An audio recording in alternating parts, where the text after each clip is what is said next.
पूज्य गुरुदेव वंदनीय माता जी, गायत्री माता के सूक्ष्म रूप को मेरा सादर सादर नमन वंदन। यज्ञ यज्ञ ऐसे एक माध्यम है जिससे हमारा शरीर, हमारा वातावरण सभी को शोधन करने की प्रक्रिया है। यज्ञ आजकल का नहीं है, यज्ञ बहुत पुरातन काल से हमारे साथ जुड़ा हुआ है। अगर हम देखें, राजा दशरथ पुत्रश्री यज्ञ किए थे और यज्ञ के माध्यम से श्री रामचंद्र के जैसा भगवान का पुत्र, भगवान स्वरूप पुत्र उनको प्राप्त हुआ था। द्वापर युग में राजा युधिष्ठिर राजस्व यज्ञ किए थे, श्री कृष्ण ने अश्वमेध यज्ञ किए थे। तो यज्ञ हमारे नित्यदिन जीवन में, हमारे डेली जीवन में ओतप्रोत भाव से जुड़ा हुआ है।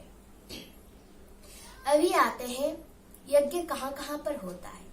यज्ञ हर एक जगह में होता है, बाहर भी होता है, अपने अंदर में भी होता है।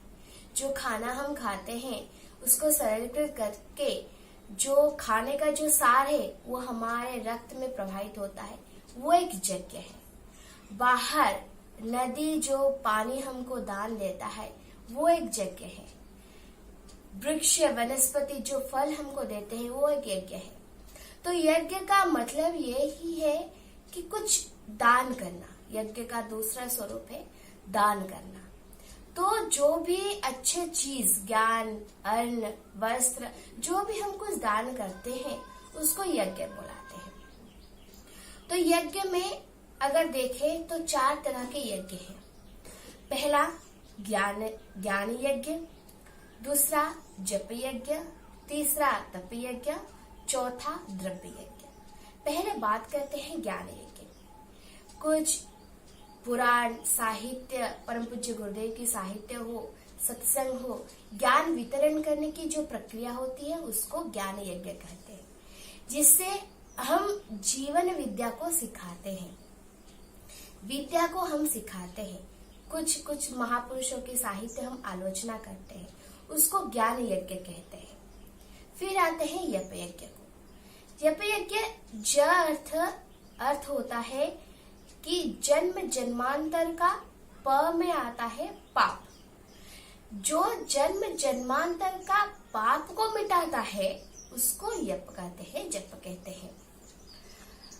तो जप का अर्थ है कि कोई भी एक पर्टिकुलर मंत्र को बार बार भक्ति सहकार दोहराना। मंत्र में आता है क्या, 2 तरह के मंत्र आता है। एक जो हम खुद बनाते हैं, दूसरा जो वैदिक रूप से पहले से ही है। जो हम खुद बनाते हैं उसमें भावना जोड़ी होती है, पर जो वैदिक मंत्र पहले से ही है उसमें कुछ अनोखी शक्तियां होते हैं। वेद में 20,300 से भी ज्यादा मंत्र उपलब्ध है। कुछ समय के अनुसार विलुप्त हो चुके हैं, पर उसमें से सर्वश्रेष्ठ मंत्र है गायत्री मंत्र। गायत्री मंत्र के उच्चारण से, एक बार ही उच्चारण से 10 लाख से लेकर 25 लाख तक कंपन अपने शरीर में प्रकटित होता है। तो इतना पावरफुल है गायत्री मंत्र। गायत्री मंत्र का पावर अगर हम देखें तो जिसमें से हमारा स्मरण शक्ति वृद्धि होता है, खाने में उसका महत्व अधिक बढ़ जाता है, हमारा रोग दूरीभूत होता है। तो बहुत सारे बेनिफिट्स हैं गायत्री मंत्र को बार बार जप करने से। परम पूज्य गुरुदेव गायत्री मंत्र को सर्वसाधारण के रूप में, साधारण में बांट दिया है। जो कोई भी हो सके वो जप कर सकता है। तो जप यज्ञ के बाद आता है तप यज्ञ। तप मतलब तितिक्षा, तप मतलब साधना। तो जैसे कि हम ले लेते हैं एक उदाहरण स्वरूप, गुरुदेव कहते थे कि बेटा, जब माटी से वो सोना हो, लोहा हो, जब ये निकलता है उसका महत्व इतना कुछ नहीं रहता है। उसका महत्व बहुत ही कम होता है, क्योंकि उसमें खाद रहता है, मिट्टी रहती है, वो प्योर नहीं होता है। जब उसको तपाया जाता है, जब उसको शोधन किया जाता है, उसमें से खाद, मिट्टी अलग हो जाती है और सोना और लोहा अलग हो जाती है। तो लोहा हो या सोना हो, दोनों तपने के बाद उसका जो क्वालिटीज है वो एनहांस होके आता है, वो ज्यादा गुण बढ़ जाता है।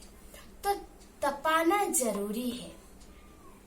कहते हैं, संत कहते हैं अगर तुमने कुछ पाप किया है, अगर तुम्हारा कुछ कुकर्म है, उसको दो तरह से काट सकते हैं।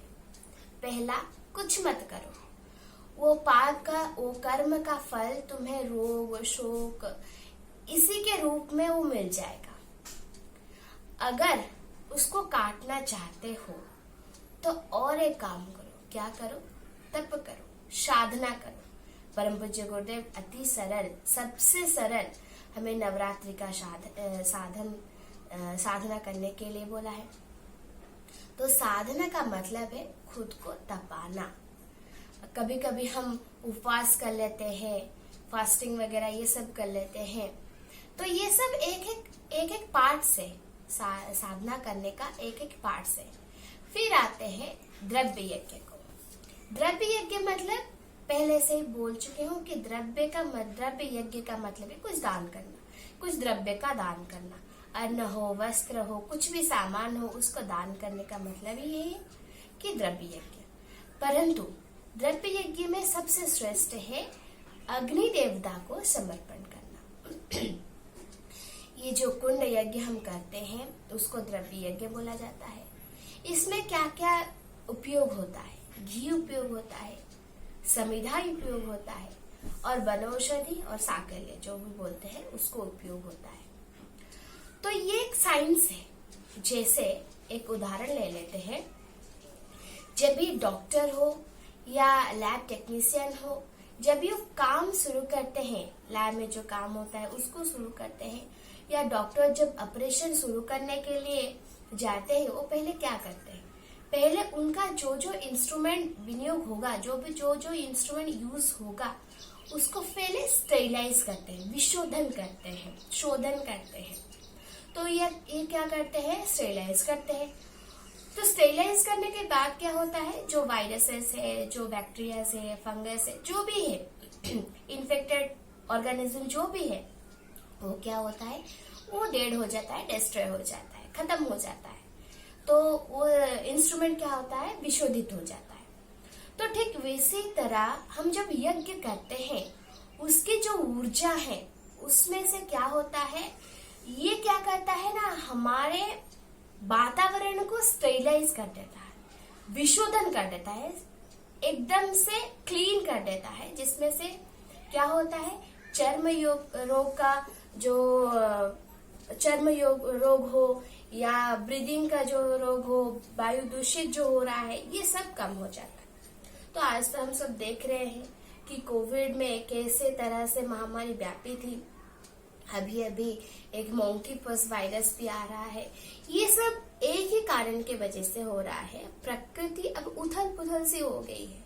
प्रकृति की हवा अभी दूषित हो गई है, पॉइजन है, खाने में पॉइजन है, हमारे पानी में पॉइजन है, हवा में पॉइजन है, सारी तरह से पॉइजन ही पॉइजन है।